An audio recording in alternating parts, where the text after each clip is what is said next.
सुप्रभात आप सभी को। आज हम लोग कक्षा 8वीं की पाठ्य पुस्तक दुर्वा भाग 3 में संकलित पाठ नाटक में नाटक को पढ़ेंगे। नाटक में नाटक पाठ के लेखक मंगल सक्सेना जी हैं।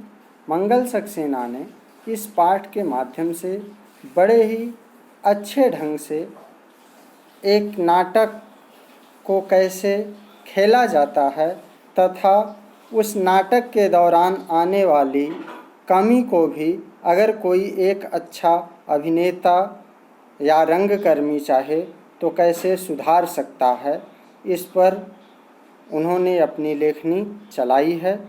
तो आइए प्रारंभ करते हैं पाठ को और पाठ पढ़ कर के ही जानते हैं इस पाठ के बारे में, जिसका नाम है नाटक में नाटक। नाटक में नाटक। राकेश का मन तो कह रहा था कि बिना पूरी तैयारी के नाटक नहीं खेलना चाहिए। इस पाठ में राकेश नाम का एक पात्र है, लड़का है, और उसके माध्यम से लेखक मंगल सक्सेना जी बता रहे हैं कि राकेश का मन तो कह रहा था कि बिना पूरी तैयारी के नाटक नहीं खेलना चाहिए। राकेश का जो मन था वो कह रहा था कि जब तक अपनी पूरी तैयारी ना हो तब तक कोई नाटक नहीं खेलना चाहिए। बिल्कुल बात भी सही है कि जब तक हम पूरी तैयारी ना कर लें तब तक हमें किसी भी काम को नहीं करना चाहिए। न केवल नाटक बल्कि कोई भी काम हमें बिना तैयारी के नहीं करना चाहिए। तो यहाँ तो नाटक खेलना है तो इसके लिए तो रिहर्सल या तैयारी की ज़रूरत है ही। और जब नाटक में अभिनय करने वाले कलाकार भी नए हों, मंच पर आकर डर जाते हों, घबरा जाते हों और कुछ बुद्धू भी हों, तब तो अधूरी तैयारी से खेलना ही नहीं चाहिए। राकेश कह रहा है कि जब कलाकार बिल्कुल नए हों, जब नाटक को खेलने वाले कलाकार बिल्कुल नए हों और मंच पर आने पर, मंच मतलब स्टेज जहाँ पर खड़े होकर के लोग नाटक का प्रदर्शन करते हैं, नाटक खेलते हैं, वहाँ आने पर वे जब डर भी जाते हों, यानी उन्हें डर लगता हो मंच पर खड़े होकर के। देखिए, ये पीछे से बोलना, अपनी जगह से बोल लेना आसान है, लेकिन जब स्टेज पर आने की बात आती है तो अक्सर लोगों के अंदर डर उत्पन्न हो जाता है। वही चीज़ राकेश के भी दिमाग में चल रहा है कि जब कलाकार नए हों, यानी उनमें जो अभिनय करने वाले हों पात्र वो नए हों और उनमें डर भी हो, डर के कारण स्टेज पर वो घबरा जाते हों और कुछ बुद्धू भी हों, यानी थोड़ी उनमें समझ भी कम हो, तब तो अधूरी तैयारी से खेलना ही नहीं चाहिए। राकेश का बिल्कुल सही विचार है कि अगर ऐसी सिचुएशन हो कि थोड़े कलाकार जो हैं वो नए हैं, मंच पर आने में उन्हें डर लगता है, आकर के वहाँ वो घबरा जाते हैं, थोड़े बुद्धू भी हैं, अर्थात उनमें जो तात्कालिक बुद्धि है उसकी थोड़ी कमी है, तो ऐसी स्थिति में तो बिना पूरी तैयारी के नाटक हमें खेलना ही नहीं चाहिए।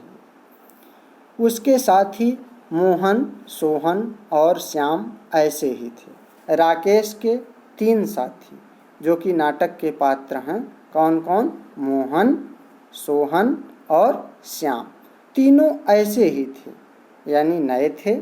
मंच पर आने पर उन्हें डर भी लगता था, वहाँ घबरा जाते थे और कोई भी चीज़ जो रट कर आते थे वहीं वो कह पाते थे, अर्थात उनमें तात्कालिक बुद्धि नहीं थी जिससे वो कोई भी सिचुएशन को हैंडल कर सकें, अच्छे से कोई भी परिस्थिति को संभाल सकें आकस्मिक रूप से उत्पन्न होने वाली। राकेश को उनके अभिनय पर बिल्कुल भी विश्वास नहीं था। राकेश जो था उसे अपने तीनों दोस्तों, कौन कौन? मोहन, सोहन और श्याम, तीनों पर बिल्कुल भी विश्वास नहीं था। वह स्वयं अभिनय इसलिए नहीं कर रहा था कि फुटबॉल खेलते हुए वह अचानक गिर पड़ा था और उसके हाथ में चोट लग गई थी। यद्यपि राकेश तो बहुत अच्छा नाटक का अभिनेता था, नाटक खेल लेता था, नाटक कर सकता था, लेकिन वह स्वयं भाग इसलिए नहीं ले रहा था कि फुटबॉल खेलते समय उसके हाथ में चोट लग गई थी और हाथ को एक पट्टी में लपेटकर गर्दन के सहारे लटकाए रखना पड़ता था और चोट इतनी लगी थी कि हाथ में एक पट्टी को बांध करके उसे गर्दन के सहारे लटकाए रखना पड़ता था। जैसा कि आप चित्र में भी देख रहे हैं कि हाथ में उसे चोट लगी हुई है राकेश को, और जिसकी वजह से वह अपने हाथ को एक पट्टी के माध्यम से गर्दन में बांध करके लटकाए हुए है। आगे देखिए, नाटक खेलना बहुत आवश्यक था, लेकिन राकेश भाग नहीं ले सकता था, फिर भी नाटक को खेलना बहुत ज़रूरी था। क्यों ज़रूरी था? क्योंकि मोहल्ले की इज्जत का सवाल था। मोहल्ले के बच्चों ने मिलजुल करके फालतू पड़े एक छोटे से सार्वजनिक मैदान में दूब व फूल पौधे लगाए थे। मोहल्ले की इज्जत का सवाल था, क्योंकि वहाँ उस मोहल्ला मतलब जो छोटा जगह होता है, गांव से छोटा जो होता है उसे मोहल्ला बोलते हैं ना, जिसमें 10-20 घर शामिल होते हैं। तो उस मोहल्ले की इज्जत का सवाल था, क्योंकि एक छोटा सा जो मैदान था सार्वजनिक, उस मैदान में मोहल्ले के सभी बच्चों ने मिलजुल कर के फूल पौधे लगाए थे और वहीं पर एक मंच भी बना लिया था जहाँ पर नाटक होना था ना। नाटक के लिए राकेश की योग्यता पर सबको बहुत विश्वास भी था। सब लोग राकेश की योग्यता पर बहुत विश्वास रखते थे कि राकेश अगर है तो सब कुछ संभव है, एक अच्छा नाटक हो सकता है। समय था केवल 1 सप्ताह का। समय कितना था? केवल 1 सप्ताह का, यानी 7 डेज का समय था। 7 दिन ऐसे निकल गए कि पता भी नहीं लगा। राकेश बता रहा है कि वो 7 दिन ऐसे निकल गए कि पता भी नहीं चला। जैसे आप जब किसी काम में लग जाते हैं तो दिन कैसे बीत जाता है पता नहीं चलता। मोहन, सोहन और श्याम यूं तो अच्छी तरह अभिनय करने लगे थे। मोहन, सोहन और श्याम जो राकेश के दोस्त थे, ये तीनों अब तो अच्छी तरह से अभिनय करने लगे थे, पर राकेश को उनके बुद्धूपन से डर था। लेकिन राकेश को जो था वो डर था उनके बुद्धूपन से। हर एक अपने को दूसरे से अधिक समझदार मानता था। क्यों डर था? क्योंकि हर कोई, चाहे वो मोहन हो, सोहन हो या श्याम हो, सभी लोग एक दूसरे से अपने को अच्छा और समझदार मानते थे। इसीलिए वह भूल जाता था कि वह कहाँ क्या कह रहा है, क्या कर रहा है, बस कहने से मतलब। इसी वजह से वो तीनों ही इस बात को भूल जाते थे कि वे कहाँ हैं और क्या कह रहे हैं। इन्हें इस बात का उन्हें जरा भी पता नहीं चलता था। इसी बात का राकेश को डर था कि कहीं स्टेज पर आकर के वो लोग भी कुछ उल्टा सीधा न कहना शुरू कर दें, आपस में लड़ना ही न शुरू कर दें। इसी चीज़ की डर थी राकेश को।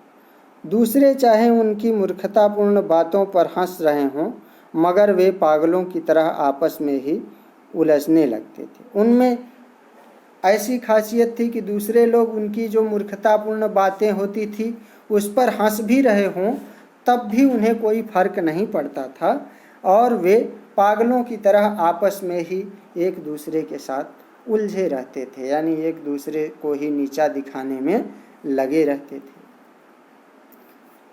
लेकिन फिर भी नाटक होना था तो राकेश के ऊपर जिम्मेदारी थी। वह देखिए कैसे अरेंज कर रहा है। राकेश ने पूर्वाभ्यास के 7 दिनों में उन्हें बहुत अच्छी तरह समझाया था। राकेश ने पूर्वाभ्यास मतलब पहले कोई भी मेन नाटक प्ले होने के पहले उसका जो रिहर्सल होता है, पूर्वाभ्यास होता है। उस रिहर्सल के दौरान, पूर्वाभ्यास के दौरान उसने 7 दिन बहुत अच्छी तरह से उन लोगों को समझाया था कि कोई भी ऐसा काम स्टेज पर वे लोग नहीं करेंगे जिससे कि हंसी उड़ाई जाए लोगों द्वारा। निर्देशन उसने इतना अच्छा दिया था कि छोटी से छोटी और साधारण से साधारण बात भी समझ में आ जाए। राकेश ने उन लोगों को इतनी अच्छे से गाइडेंस दिया था, गाइड किया था कि हर एक छोटी से छोटी बात भी और साधारण से साधारण बात भी आसानी से समझ में आ जाए। खैर, प्रदर्शन का दिन और समय भी आ गया। इसी तरह से 7 दिन बीत गए और वह दिन आ गया जिस दिन नाटक खेला जाने वाला था। प्रदर्शन का, उसका डेमोन्स्ट्रेशन का, यानी नाटक को प्रदर्शित करने का दिन आ गया। राकेश साज सज्जा कक्ष में खड़ा सबको खास खास हिदायतें फिर दे रहा था। राकेश जो साज सज्जा वाला कमरा था, साज सज्जा मतलब जहाँ पर लोग तैयार होते हैं नाटक खेलने वाले पात्र, डेकोरेशन रूम कह सकते हैं ना, साज सज्जा कक्ष यानी डेकोरेशन रूम, जिसमें उन लोगों को डेकोरेट किया जाता है किसको, जो लोग उसमें पाठ करते हैं, जो लोग भाग लेते हैं, अभिनय करते हैं नाटक में। उसी रूम में, उसी कक्ष में खड़ा राकेश सबको खास खास हिदायतें दे रहा था कि ऐसे करना है, ऐसे करना है, यह बोलना है, ऐसे हाथ पांव करना है, सारी चीज़ें वो बता रहा था। तभी मोहन बोला, मेरा तो दिल बहुत ज़ोरों से धड़क रहा है। मोहन कहता है कि मेरा तो दिल बड़े ज़ोरों से धड़क रहा है। ये देखिए, ये साज सज्जा वाला रूम है जहाँ पर राकेश है और वह तीनों लोगों को समझा रहा है। मोहन अभी कह ही रहा था कि मेरा दिल बहुत ज़ोरों से धड़क रहा है, तभी मेरा भी, सोहन ने सीने पर हाथ रखकर कहा। तभी सोहन भी बोल पड़ा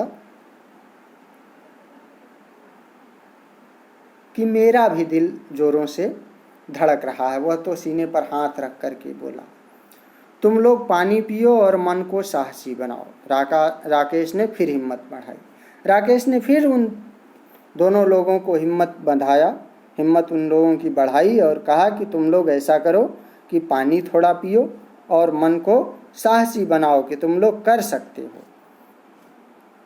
जैसे तैसे अभी तक तो ठीक ठाक हो गया। अभिनेता मंच पर आ गए, पर्दा उठा। जैसे तैसे पीछे सब कुछ ठीक हुआ और जो अभिनेता थे, यानी जो मोहन, सोहन और श्याम थे, सभी लोग मंच पर आ गए। पर्दा उठ गया। मोहन बना था चित्रकार। मोहन क्या बना था? चित्रकार, यानी आर्टिस्ट बना था। सोहन बना था उर्दू का शायर, उर्दू का वो पोएट बना था। नाटक में दोनों दोस्त होते हैं। अब देखिए कि मोहन क्या बना है? चित्रकार, और सोहन बना है उर्दू का शायर, पोएट उर्दू का, और ये है आर्टिस्ट बना हुआ मोहन। दोनों नाटक में क्या होते हैं? दोस्त होते हैं। और चित्रकार कहता है कि उसकी कला महान है और शायर कहता है उसकी कला महान है। यानी चित्रकार जो है बना, उसे कहना है कि उसकी कला महान है, यानी पेंटिंग महान है, जबकि शायर कहता है कि नहीं, उसकी शायरी महान है। श्याम बनता है संगीतकार, और श्याम जो तीसरा दोस्त होता है वो क्या बनता है? संगीतकार, यानी एक म्यूजिशियन बनता है। वह उससे मुलाकात करने उसके स्थान पर जाता है। वह उनसे, यानी दोनों लोगों से, किससे? चित्रकार से और शायर से मुलाकात करने जाता है। वहाँ वे यह बहस कर रहे हैं, बजाय इसके कि वह नए नए मित्रों से मधुर बातें करें, बड़े छोटे के इस विवाद में उलझ जाता है। वहाँ जब श्याम जाता है तो दोनों जो होते हैं चित्रकार और शायर, दोनों आपस में लड़ रहे होते हैं, आपस में बहस कर रहे होते हैं। उन्हें अगले का स्वागत करना था, जबकि वे ऐसा कुछ नहीं करते हैं। वह कहता है संगीतकार की कला महान है। और जब फिर तीसरा श्याम पहुँचता है संगीतकार, तो वो कहता है कि नहीं, न तो चित्रकार की चित्रकारी महान है, न तो शायर की शायरी महान है, बल्कि संगीतकार का संगीत महान है, यानी संगीतकार की कला महान है। अभी तक अभिनय अच्छी तरह से चल रहा था, तीनों आपस में जो भी उनको डायलॉग बोलना था, जो भी उनका पार्ट था, जो कहना था, उसे अच्छे से बोल रहे थे। सबको अपना अपना पार्ट याद आ रहा था, सभी लोग अपना अपना जो भी पार्ट था उनको मिला हुआ, वो सभी याद अच्छे से किए हुए थे और बोलते चले जा रहे। सब ठीक ठीक अभिनय करते चले जा रहे थे। अचानक श्याम पार्ट भूल गया। अचानक श्याम क्या हुआ? पार्ट भूल गया। अब श्याम क्या बना है? आपको पता होना है कि श्याम क्या बना है? संगीतकार बना है। अचानक उसे अपना वाला पार्ट भूल गया कि उसे क्या कहना है। तभी पर्दे की आड़ में राकेश स्वयं पूरा नाटक लिए खड़ा था, क्योंकि राकेश के पास तो पूरा का पूरा नाटक था, सबकी स्क्रिप्ट थी कि किसको क्या बोलना है। वह हर एक संवाद का पहला शब्द बोल रहा था ताकि कलाकारों को संवाद याद आते रहें। पीछे से, वो पर्दे के पीछे से राकेश जो भी डायलॉग होते थे, संवाद होते थे, उसका फर्स्ट वर्ड, पहला शब्द वह बोल देता था ताकि कलाकार जो बाहर स्टेज पर अभिनय कर रहे हैं, जैसे मोहन, सोहन और श्याम, उनको अपने डायलॉग याद आते रहें, संवाद याद आते रहें। मगर श्याम घबरा गया।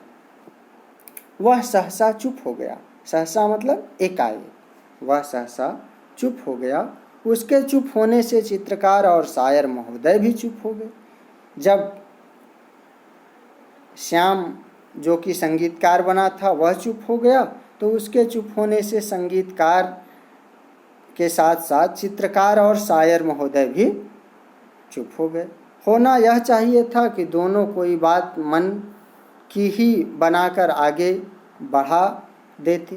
होना तो यही चाहिए था कि दोनों लोग आपस में कोई बात बना करके ही, अपने मन से ही कह करके उस चीज़ को आगे बढ़ा देते, जिससे नाटक आगे बढ़ जाता। पर वे घबराकर राकेश की तरफ देखने लगे, लेकिन हुआ बिल्कुल उल्टा। मोहन और सोहन भी घबरा करके, जो चित्रकार और शायर थे, दोनों घबरा करके राकेश की ओर देखने लगे। संगीतकार महोदय भी पलटकर राकेश की ओर देखने लगे, और संगीतकार महोदय जो कि श्याम थे, वो भी घबरा करके किसकी ओर देखने लगे? राकेश की ओर, जो कि पर्दे के पीछे था। राकेश बार बार संगीतकार जी का संवाद बोल रहा था, मगर आवाज़ तेज होकर माइक से सबको सुनाई न दे, इसलिए धीरे धीरे फुसफुसाकर बोल रहा था। राकेश जो था वो बार बार हिंट कर रहा था, प्रॉम्प्टिंग कर रहा था, उनको संकेत कर रहा था न संगीतकार श्याम को, और उनका जो डायलॉग था वो भी बोल रहा था, लेकिन चूँकि आवाज़ तेज़ न हो जिससे माइक के सहारे वो सबको सुनाई दे, इसलिए धीरे धीरे फुसफुसा करके, यानी धीरे धीरे वो बोल रहा था कि केवल श्याम को सुनाई दे और उसे अपना डायलॉग याद हो जाए और सब लोग न सुन पाएँ। लेकिन संगीतकार जी को वह हल्की आवाज़ सुनाई नहीं दे रही थी, लेकिन जो संगीतकार श्याम था बना, उसे वह आवाज़ राकेश की सुनाई नहीं दे रही थी। तभी शायर साहब संगीतकार के कंधे पर हाथ मारकर बोले, उधर जाकर सुन ले ना। तभी जो शायर महोदय थे, शायर कौन बना था? सोहन। उसने क्या किया कि क्योंकि उसे तो अपने को बड़ा सिद्ध करना है ना, तो उसने क्या किया कि राकेश का जो दूसरा दोस्त था, संगीतकार बना हुआ श्याम, उसके कंधे पर हाथ रख करके शायर साहब यानी सोहन ने बोला कि उधर जाकर सुन लेना। संगीतकार अपना वायलिन पकड़े पकड़े राकेश की ओर खिसक आए, और संगीतकार श्याम अपना वायलिन जो पकड़ करके वो अभिनय कर रहे थे, उसे पकड़े पकड़े राकेश की ओर खिसक आए, यानी राकेश की ओर आ गए। दर्शक ठठाकर हंस पड़े। और ऐसा होते देख करके जो दर्शक थे, ऑडियंस जो थी, वो पूरे के पूरे लोग हंस पड़े, क्योंकि संगीतकार अपना पाठ भूल चुका था। संगीतकार जी और घबरा गए। संगीतकार जी क्या किए, और भी घबरा गए। जो कुछ सुनाई पड़ा उसे ही बिना समझे बूझे झट से बोलने लगे। अब पूरा पाठ उन्हें तो याद आ नहीं रहा था, पूरा सुनाई भी सही से नहीं दे रहा था। जो कुछ भी उन्होंने सुना उसे ही वो बोलना शुरू कर दिए। तो आज के लिए इतना ही। अब अगली कक्षा में अगले दिन हम लोग जानेंगे कि आगे क्या होता है। क्या सिचुएशन नॉर्मल हो जाती है, क्या राकेश हैंडल कर लेता है, या शायर जो बने हैं वो अपनी गलती का एहसास उन्हें होता है, संगीतकार अपना पाठ पूरा याद कर पाता है कि नहीं। ये सारी चीज़ें हम लोग अगले भाग में जानेंगे। आज के लिए बस इतना ही। धन्यवाद।